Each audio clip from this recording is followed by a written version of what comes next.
Yo, welcome back guys, Nicholas, Adam here. Today we're going to sort out, it's going to be a little tiny video, but it's sort of showing when builders fit fuse boards, when they shouldn't, and why they shouldn't, and what happens when they do. And guess what board they fitted, Adam, before we go in there? BG split load. Absolutely correct. Screw fix special. Absolutely correct. It's metal, which makes a change. I went and looked at it the other day. Really old lady. She's 90 something. She could barely see. First thing she goes, she didn't know I was stood next to her, and she couldn't obviously focus on me. And then looked up. She goes, "Oh, you're big." Thanks. Went and had a quick look. We got knockout. 32mm knockout missing on the side. The tails are going through 20mm open grommets in separate holes. The main earth is going through the top. I presume the builder tried to put the lighting circuits on two different RCDs. That trip, because it's a shared neutral, because obviously no testing was done prior, so they've been put on the same one. And we've got two well, it's one breaker really, two 1mm circuits. One 6-amp breaker with two 1mm in it. My man. So we're gonna go and just upgrade, so just fix it a little bit, tard it up a bit, and then we're gonna stick an EICR in it. I've had a phone call from a concerned neighbour saying someone's come in and changed the board, there's no paperwork, can you go and have a look? It's literally a couple of roads away from me, so I said yeah, sure, no problem. We managed to squeeze it in. This shouldn't take us too long and get an EICR done. While I'm just fixing the board, I'm just going to start dead testing everything. So we'll jump in there, and this is just shows there's no paperwork. Someone had a very basic understanding, either just copying what was there. Obviously doesn't know any more about regs, doesn't own a regs book, doesn't own a tester, didn't kill themselves while doing it, so we'll see how they did that. So yeah, come inside and enjoy. He's here. Let's just move right into a better location. Alright, there's our board. That's not level. We've got outside sockets, lighting down, house sockets, alley sockets, lights first floor. But the big 32mm open hole, outside power feed. This is technically on a plug, so if I unplug this, really that's actually nothing to do with this, even though it's wired like this. And there's a newer board being put in, which looks like it's for the wet room upstairs. So at some point someone's upgraded the bonding going across, bits and bobs. I'm going to get on the phone to the DNO in a minute, because obviously we're doing an EICR. And we've got single exposed there, so I'm going to ring them up, see what they can do with this.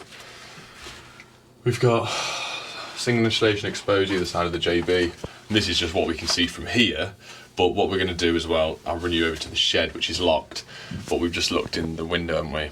And above the fuse board in there, you've got bird's nest of cables, so I spoke to the customer and we're just going to disconnect the shed, because there's no need for power out there now anyway. So let's have the front off. Alright, board's off. So you can see here now it's a little bit, well, you can see it's definitely not square.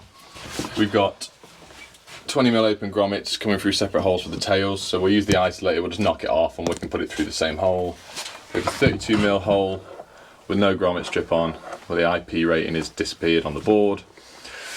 We have got a ring main, that's where the lights have been doubled up. That's the outside socket that's going to come off. I presume that's the water heater, mate, or something like that. Yeah. We've got on top, which you can just see, we've got two 20mm open grommets across the top. Obviously IP rating is gone. Then the one with all the cables actually physically going through has got no grommet, and you can still get your finger through, like so. See my finger in there. Excuse me. And then that one's not too bad. So we'll isolate it, turn it off at the isolator, we'll pull the tails out, we'll route them through the same hole. I'll ring the DNO now, see what they have to say. It is a TT system as well, so we're going to just double check that. We've got 16mm running outside, and yeah, we'll pull it all apart, pull the cables out. Adam's got the little fire grommets, so at least we can seal the board back up as best as possible. Main tails, ready? Just a finger and a thumb. Oh, lovely. Ready? Oh! Oh dear. Rocket League last night. Play Rocket League? No, we played loads recently. Me and, Adam and I, recently have been playing Call of Duty quite a lot in the evenings with my two lads. And I'm not going to lie to you guys, I am trash. But Adam is really good, and it's very annoying as well, because I'm better at Adam than everything, but COD. But yeah, we've been playing recently with my lads, and we actually got quite a few wins last night, so just a little cheeky brag to all the people out there that play COD. Rebirth, that is, not the stupid King Kong and Godzilla thing. Right, this is our outside socket, so it's old wiring, which is just coming out here. Oh yeah, I forgot to tell you I've spotted something else. Oh, have you? What you spotted? See that one that's got a plug in it? Yeah. Okay. The cable feeding it, or coming out of it, is that all cut off. Right, we'll have a look. Yeah. We'll have a look. We want to make this as safe as we can for this lovely old lady, bless her. Right, where's that cable going? I'm just disconnecting all these. This is actually the main earth, which is a 6mm, but it just goes to this earth block down here, so we can upgrade that. It looks like we've still got 2 6mm. One will be for the gas, one will be for the water. We actually have 2 new 10mm run to it anyway. And someone fitted a Shaw stop thing, which defeats the object of having a bloody bonding cable putting a plastic joint in it. Hey-oh. So I can at least this is on the wonk as well, so we can get that sorted. We'll get the board off. I'll let Adam start doing tests, and then I'll ring DNO.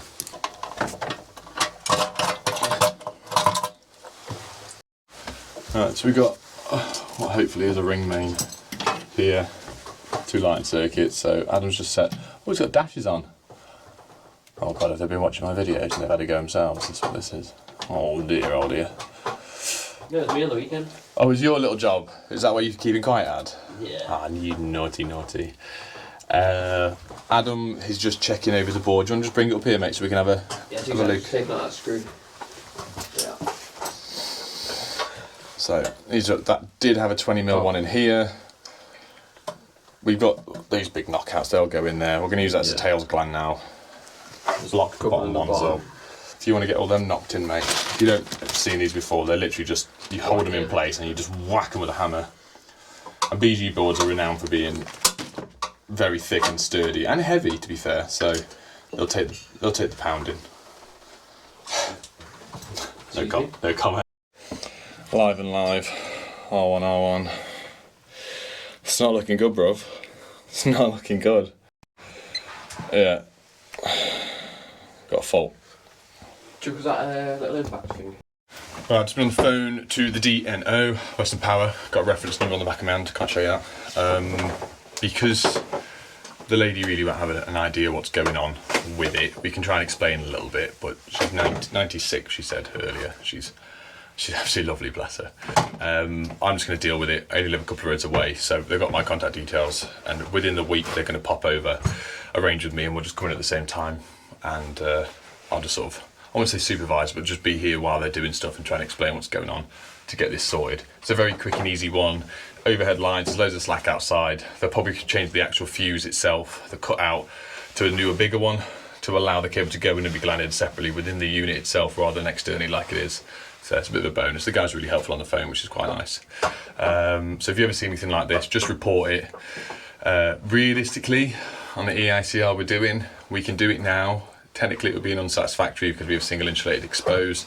The rest of the stuff in the property, if there's anything else that isn't working or it's an unsatisfactory, we're just going to fix it free of charge. We're not going to do anything like that. I think there's a light fitting down there. Adam's found a cable with a bit of a nick in it. We'll just replace that all for free. Don't want any money, just we'd rather get it nice and safe for her. And then once this gets done, we can just update the EICR, pass it off, and everything's hunky-dory. Adam's just putting some new tails in, the board, and the knockouts are in. I'll show you in a second. It's quite dark in here, that's all. I'll just run you to the shed and show you why we're cutting it off, alright? So we've got the armour cable coming in here. I've got an outside socket, but I haven't got the shed key. You can see just down there at the board, there's loads and loads of single exposed cable. It's a really old fuse board, really old light switches. So I just said to the lady, she doesn't use it, she's going to get cut off. If she ever wants anything, we can stick an outside socket on the back of the kitchen, which is behind me for the mower. But the guy that comes around and mows the grass anyway, he's got a petrol mower, so not the end of the world. I know we're trying to polish a turd here, but at least we can put our little mark on it, should I say. Yeah, make it a nice and shiny one. God, it just gets worse. I was just about to disconnect this, but then realised that the outside shed feed, which is this one, also feeds this 1mm, which has been linked through with an earth cable, which feeds down to this socket, which feeds to the outside light. So I don't really have a choice but to leave this in because this is the exterior floodlight, security light. You love stuff like this. This is changing from an EICR into like an installation certificate. Alright, let's fix this. Look at that. I'll get some light on this. You see why I wanted to get rid of it now? Only one piece of copper is in the terminal. The rest are cut off here, or they've just been severely twisted together. Sweet, bro. They're being clipped back, so don't worry about that. That's on. I've relocated the socket that was here to get rid of the joint box, to reuse the old cable going down to the socket below. I've had to run a new length in, so minor road certificate, here we come. You excited, Adam? I am. So we're gonna get this all together now, and we'll put some fire sealant at the back. But it's level, it's square, it's got washers on it now. I'm happy with that. Adam can start doing his testing. Look how broke that level is in the board. Yeah. Yeah, apparently it's not level. I think the guy before, and also as well, you didn't know this shit, but I've just been taking off the socket front to try and find this fault on the ring. Ones. And the kitchen has been done within the last 7 years, and there's all new wiring and new colours in the kitchen. So someone's done this on a rewirable board. It's alright, I've just found out my microphone, so we'll carry on from where it cut off. Okay, Adam. Someone's done this on a rewirable board in the past, and this is why time and time again I've said on the podcast, on here, I do think only electricians should be able to buy fuse boards, and they should have serial numbers on, and when you buy one it's linked to your name, either on the portal, online or whatever, but I don't think the general public should be able to buy it. And I'm not knocking DIYers, because I've seen DIYers do electrical work which is 10 times better than some sparks. I know that, and we've seen it time and time again. That is rare though. It is rare, but it does happen. And most of the time it's when DIYers have done stuff, and it's people we work around who watch the channel. They've got, because they've seen and they can understand how stuff should be done safely and properly, they do a cracking job. I don't condone it. If you're not insured, all that sort of stuff, your house insurance is invalid. But what I'm getting at is, if you buy a fuse board, I think hand on heart, you should be a spark to buy it. It should be linked to you. That board then, serial number is linked to your business. And if it ever goes walkies or whatever, that's on you. So just food for thought. Well, we've done what we can do today. I only really had an hour spare. We've been here 2.5 hours to sort of figure this out. That's as best as we've got so far. Tails going on, clipped, new earthing in, new tails in, fire sealant all behind, neaten the board up, screwed back, it's square. We found a few problems, one in the kitchen with the cabling, one on a socket down here we need to fix. Waiting for the DNO have just rang me, they're coming next Tuesday, so I'm going to meet them here. And when I meet them here, we're going to try and fix the rest of the stuff. So I know I told you it was a short video. This is what happens day in, day out, stuff we come across quite often, but let me know down below if you guys think it's a good idea for serial numbers, or you have to have a certain card to buy fuse boards. But I know it's probably a big ask, but it'd be nice to see. Hit the like button, subscribe again if you haven't already. It really does help out, and it helps me to keep plodding out these videos. And yeah, I'll catch you on the next one. Take care now. Bye bye then. Adam? Bye. Bye. That was poor, very poor. I'm docking his wages now, just to let you all know.